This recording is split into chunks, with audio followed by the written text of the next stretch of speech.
जय श्री राम प्रेमी भक्तों, इस तरह नाम जप करो, सारी परेशानियां दूर हो जाएंगी। भक्तों,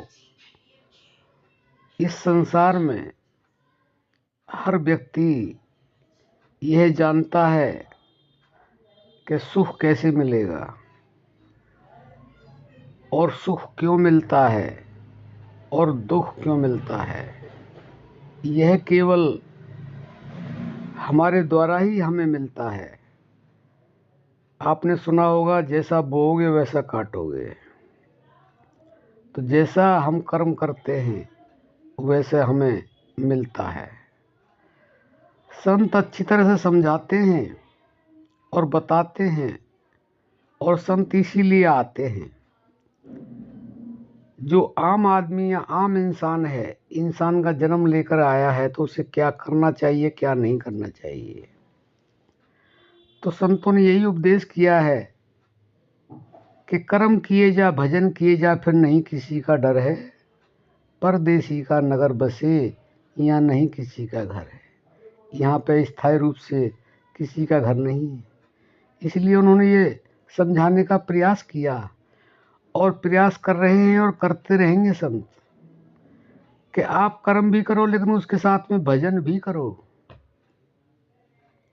लेकिन अब प्रश्न ये आता है कि हम कर्म करेंगे तो भजन कैसे करेंगे। उसी को जानने का आज जो संत हैं वो प्रयास कर रहे हैं। आपने उस भजन को जानना है जो आप सारे कार्य करते करते भी कर सकते हैं। और वो भजन कैसा है, कहाँ पर है, कैसे करना चाहिए, ये भी बता रहे हैं। और उसको तकरीबन सभी जानते भी हैं कि वो भजन कैसे होगा, कहाँ होगा, कब होगा। वह और कुछ नहीं है, वह हमारे अंदर ही है। हमारे अंदर क्या है? हमारे अंदर प्राण है, जो श्री कृष्ण ने अर्जुन को बताया था कि तू युद्ध भी कर और मेरा भजन भी कर, तो तुझे विजय प्राप्त होगी।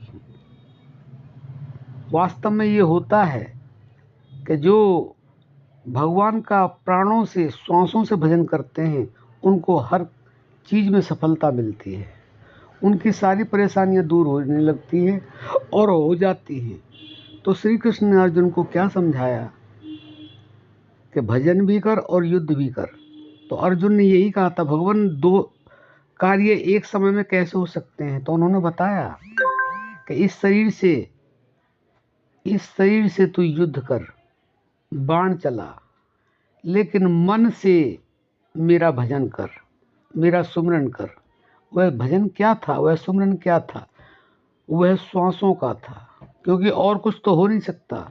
युद्ध करते समय आप बैठ नहीं सकते, माला नहीं घुमा सकते, और कुछ नहीं कर सकते।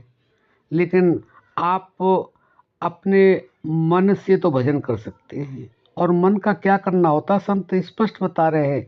जो ज्ञानी गुरु हैं वो उपदेश दे रहे हैं और वो समझा रहे हैं कि आप अपने श्वास से जुड़ जाइए, क्योंकि श्वास की ही शरीर में प्रधानता है।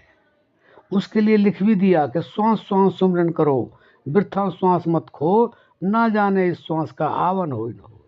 इस श्वास का कोई भरोसा नहीं, एक सांस आया, अगला आएगा कि नहीं आएगा। इसलिए श्वासों के द्वारा सुमरन करो। सुमरन से सुख होता, सुमरन से दुख जाए। तो सुमरन के लिए कह दिया, लेकिन सुमरन श्वासों के द्वारा होता है। सुमरन का मतलब होता है याद करो, उस परमात्मा को याद करो। परमात्मा क्या है? परमात्मा अदृश्य शक्ति है, वह पावर है जो हर जगह मौजूद है, लेकिन स्पेशल साकार रूप में हमारे अंदर प्राण जो शक्ति है, वही साकार रूप में परमात्मा है, भगवान है, गॉड, अल्लाह, वाहेगुरु है।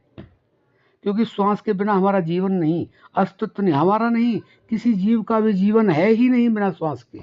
इसीलिए ऐसे गुरु की तलाश करें जो आपको श्वासों का भजन कराए, बताए कि इस तरह से श्वासों का भजन करो और हर समय करो। कोई ऐसा समय नहीं है कि जिस समय नहीं हो सकता। श्वास किस समय नहीं आ रही है, 24 घंटे आ रही है और जा रही है। और इसके लिए कोई नियम भी नहीं है, इसको कहीं भी कर सकते हैं, किसी भी जगह कर सकते हैं, किसी भी स्थिति में कर सकते हैं।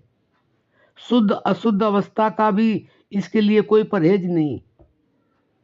तो अगर आप इस तरह से भजन करोगे भगवान का और अपने सारे कार्य करते करते करोगे तो वास्तव में आपके जीवन में कोई परेशानी आएगी नहीं। आप हर काम में सफल हो जाओगे, आपको हर काम में सफलता मिलनी शुरू हो जाएगी।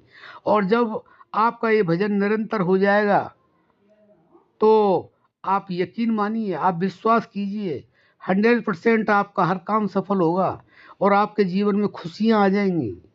लेकिन भक्तों, लोग सुन भी लेते हैं, पुस्तकों में पढ़ भी लेते हैं, लेकिन गुरु के बताए हुए रास्ते पर कोई कोई चलता है, और जो चल जाता है उसे इस जीवन में भी मौज होती है और आगे भी उसकी मौज रहती है। उसका इस जीवन में भी कल्याण होता है और आगे भी के लिए भी कल्याण हो जाता है। तो इसलिए इस तरह आप भजन करिए और कर्म भी करिए और अपने जीवन में सब कुछ पाइए जो आपको चाहिए। आपके जीवन में किसी भी तरह की कोई परेशानी आ नहीं सकती है, आएगी तो टिक नहीं सकती है। आशा करते हैं आप इस तरह से भजन जरूर करेंगे और किसी ऐसी गुरु ज्ञानी को जरूर ढूंढेंगे जो श्वासों से जोड़ने का कार्य करता हो। अब हम अपनी वाणी को विराम देते हैं। जय श्री राम।